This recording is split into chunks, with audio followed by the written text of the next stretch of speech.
উপজেলা যুব দলের উদ্যোগে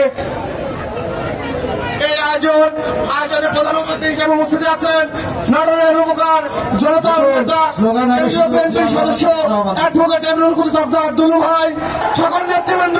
আমি আর বলতে চাই, বড়গ্রাম উপজেলা যুব দলের বিভিন্ন ইউনিয়ন থেকে এবং বনপাড়া পৌর যুব দলের বিভিন্ন ইউনিয়ন থেকে আগত সবাইকে বনপাড়া সহ যুব দলের পক্ষ থেকে শুভেচ্ছা জানিয়ে আমি বক্তব্য শুরু করছি। প্রিয় ভাই, আমার আপনারা জানেন নাটোরের রূপকার অ্যাডভোকেট এমরুল কুদ্দুস সরদার দুলু ভাই যেমন হেঁটে যান তেমনি অভিযান বসে আমার একটি কাহিনী হয়ে যায়।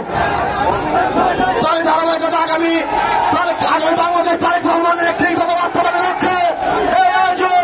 প্রিয় সামনে আমার আপনারা জানেন বড়গ্রাম গুরদাসপুর নাটোর জেলা বিএনপির অভিভাবক এমরুল কুদ্দুস সরদার দুলু ভাইয়ের মাটি বনপাড়ার ঘাঁটি।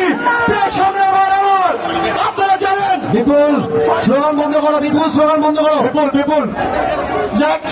সবকিছু মিলে আমি আমার বনপাড়া সহ যুব দলের পক্ষ থেকে সবাইকে ধন্যবাদ জানিয়ে আমার সংক্ষিপ্ত বক্তব্য